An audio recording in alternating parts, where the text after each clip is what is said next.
I'm Mark Sarzi from the Alma Observatory and Planetarium, where I'm the head of research.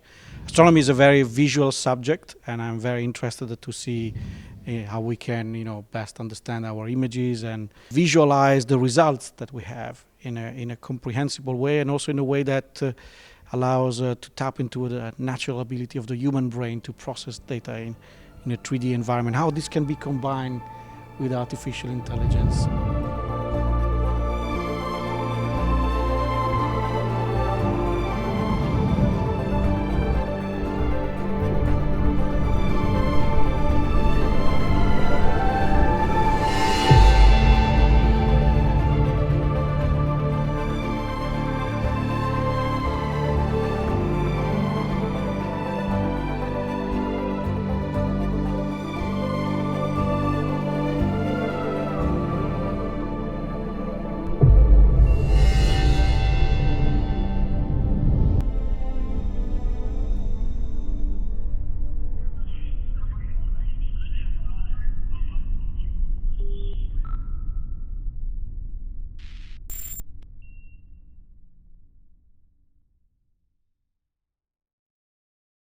So I'm Marek Grześ, I'm a lecturer in the School of Computing at the University of Kent, and I'm very excited how AI could help oceanography and astronomy.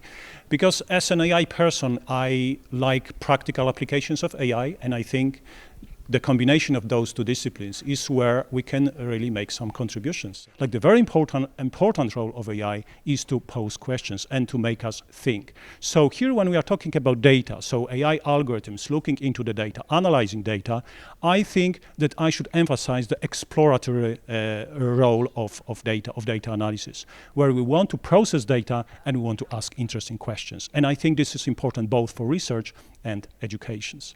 On top of that, obviously, there are some other applications of AI, and obviously you mentioned things like data analysis and decision-making. Decision-making would be very important here because obviously the AI could tell us something useful, yes, something that we didn't know. Ideally, maybe AI could tell us about some causal relationships that we didn't know that exist. My name is Merrick Shrokos. I'm a professor of oceanography at the National Oceanography Centre in Southampton. I'm sort of interested in using artificial intelligence for practical purposes. The commonality with astronomy is that we have large data sets, lots of images, trying to understand what they're telling us and trying to understand what artificial intelligence methods might best help us to make a clear understanding of what we're seeing in the data we're collecting, both from satellites and from now a lot of autonomous systems that we have floating around in the ocean. I think a lot of space exploration is going to be autonomous in the future, and we are now using autonomous vehicles in the oceans where I think artificial intelligence type techniques where the autonomous vehicles makes its own decision about what it's doing. I was ready for thinking about sort of explorers going into spaces that we can't usually go. You know, that thing that you learn about at school where we send robots where we can't go. And there's a bit of that in this project. You know, there's a bit of kind of the technology can take us where we can't go on our own. But actually it turned out that really one of the most interesting questions here is about the data. And the reason why the data becomes so interesting is there's too much of it. We can't store the data, there is too much. And so the AI is helping to make decisions about what data we keep. This image is the combination of Ben and an AI. And Ben told the AI to combine oceanography and astronomy. And this is what it produced.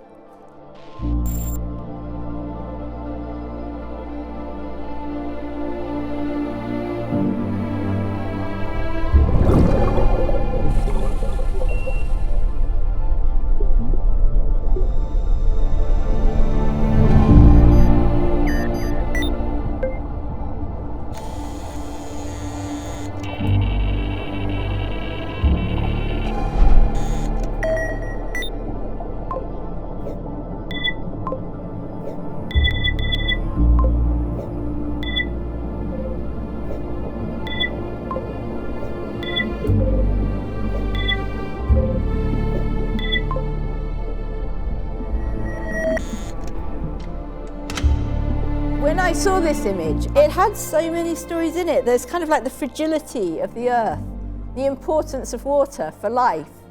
Both the importance of water for life, but also the risk of water for life. This is almost like a deluge, isn't it? Sort of kind of coming over and taking the planet.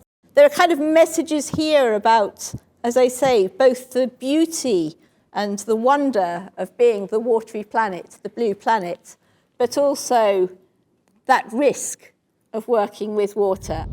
I think that, as I say, beautiful but kind of full of risk and threat, that way happy, full of hope and promise. But isn't it interesting, because it was, we put, of course, this on. This wasn't there when the AI produced the picture. So maybe we did. Maybe we humans did just get it the wrong way up, and it's actually the AI telling us all about the happy beach picture. I want to know now, if we're trusting an AI to make such a critical decision for us, what data do we keep? What do we discard? I mean, what on earth do you do with a challenge like that?